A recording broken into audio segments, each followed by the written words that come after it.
Good evening. My name is Kyle Bell, and today I'd like to talk to you about one of the most ridiculously awesome people ever to grace the earth with his presence. Even after this man had passed away, his teachings would live on in the violin education community for years after his death. In fact, it is truly mind-boggling how truly awesome this man really was. And today, we have here a leading historian to help us reenact the life of this incredible individual.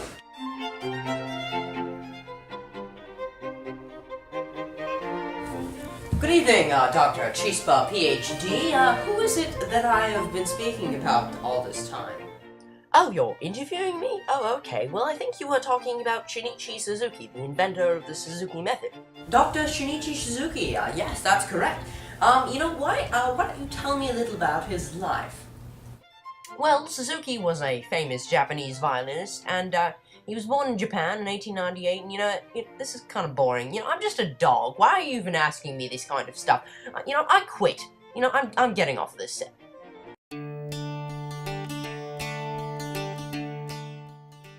Japan, 1908. Shinichi Suzuki was born in the town of Nagoyo in 1898. His stern father believed that Shinichi should follow the family business, which was to manufacture violins, and so he introduced Shinichi to his work. Now, my son, do you know what this object is that I hold in my hand? I do not know, Papa. It is called a violin. Do you know what a violin does, my son? No, but I would very much like to know, Papa. It is none of your business. For us, the sole purpose of a violin is to make us money, and there is nothing else you need to know. Okay, Dad. Alright, now go out and play in the fields and stay out of trouble. Okay, Father. With his limited knowledge of what a violin was in the first place, Shinichi would often sort of misuse violins.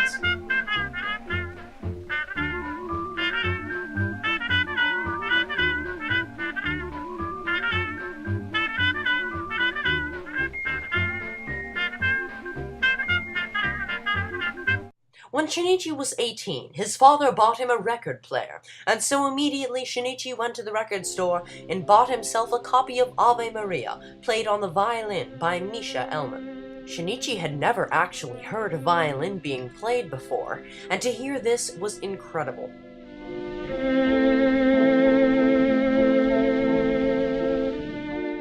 This is the most beautiful thing I have ever heard. You know what? I'm gonna learn to play the violin. Excuse me. Unfortunately, Shinichi had begun to develop a severe case of bronchitis, which would need treatment later on. And so Shinichi asked his father for violin lessons, but naturally he refused on the basis that it was far too low for a family of their stature to have their son taking violin lessons. And so Shinichi attempted to teach himself the violin by trying to reconstruct every single note he heard on the recording of Ave Maria.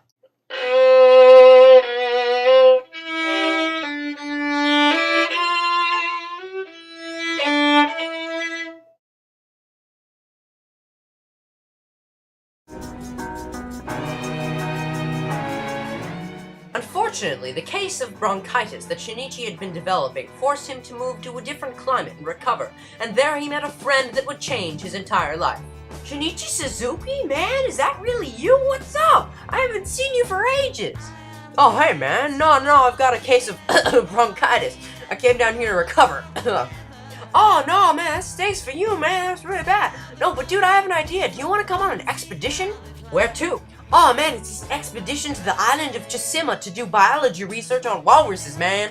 Oh, man, I'm kind of afraid of walruses. I had a bad experience with walruses when I was little. Oh, what you talking about, man? Walruses are beautiful animals. What are you talking about? I love walruses. Well, I don't know, man. Maybe I'll go, but I'll have to get over my fear of walruses first. Alright, man, that's cool, but hey, you better be careful with my pet walrus, Steve. Oh, hey, here it comes right now. What? You have a pet walrus named Steve? Oh, my God, you never told me you had a pet walrus! Huh, wonder what's gotten to him. Oh, well, good job, Steve. I'm gonna take you to the movie so we can see that movie Inception with Leonardo DiCaprio like you always wanted to. Somehow, Shinichi was convinced to come on the expedition, where he met a nobleman who was quite supportive of his violin-playing endeavor. So, Shinichi, how do you like the trip so far, my friend? Oh, it's not bad. I quite enjoy it, in fact. I've never been on the sea. Ah, jolly good. Well, we'll be to the island of Chisima in no time. I certainly do hope so. Hey man, what's up, Shinichi? Hey, have you gotten over your fear of walruses yet? Sort of. Alright, man. Man, wouldn't you rather be doing this than sitting inside practicing your violin? No, I think I would still rather be practicing violin. Oh man, well you're no fun. Well, I gotta go. See you later, man. Let's go, Steve. Shinichi, you play the violin? Why, yes, I do. That's wonderful. I love the violin. Do you know how much I support all violin players around the world? I have no idea, sir. Every year, I donate a $50 million stimulus package to all violinists around the world. In fact, I would very much like it if you would come and study the violin in my mansion in Tokyo. I'd love to, sir. How much would it cost? Nothing, my friend. Now, come on, let's go.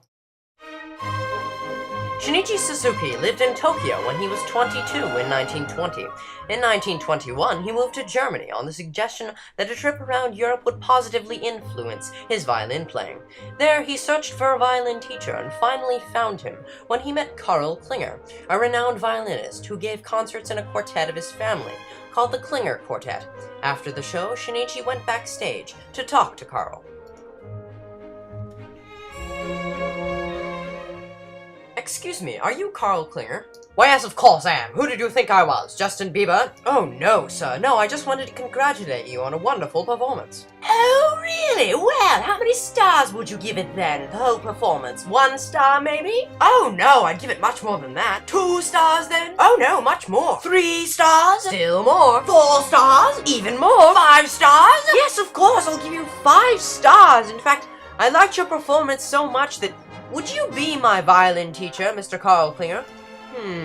Well, you know, you seem like a very nice person, and I know you already must play the violin a little, so, you know what? Yes, I think I will be your violin teacher. Wonderful, sir. All right, what time do you think our first lesson should be? Oh, about 3 o'clock next Sunday here. How does that sound? Oh, sounds great, sir, but there's something I need to tell you. What is it, my friend? You seem to have shoved your peg box into my eye. Oh, sorry about that, old chap. While living in Germany, Shinichi made many new friends, including Albert Einstein, the renowned physicist, as well as the accomplished violinist. Albert shared how his experience in music had greatly enhanced his abilities in the scientific fields.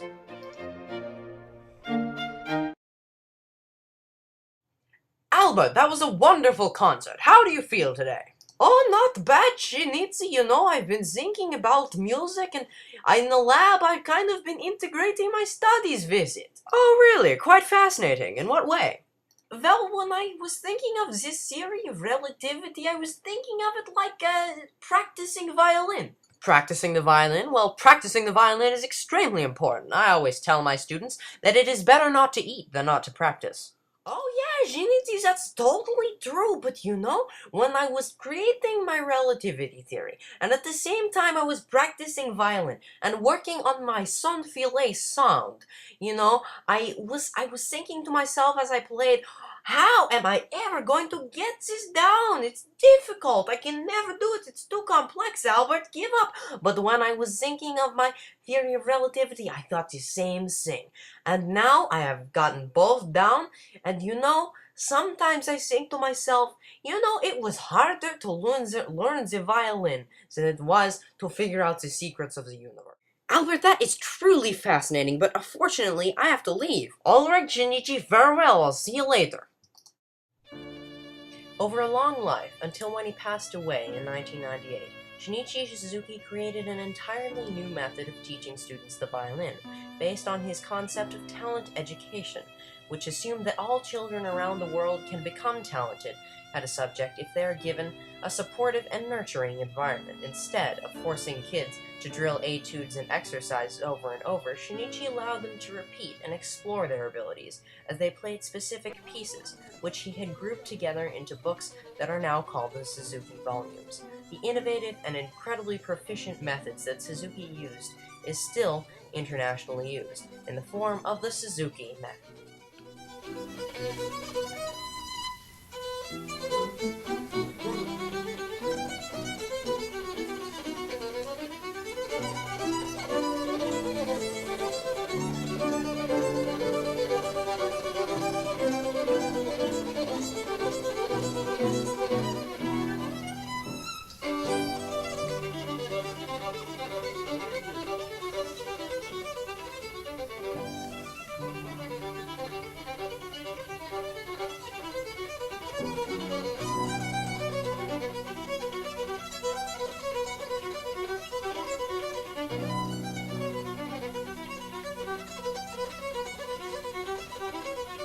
you.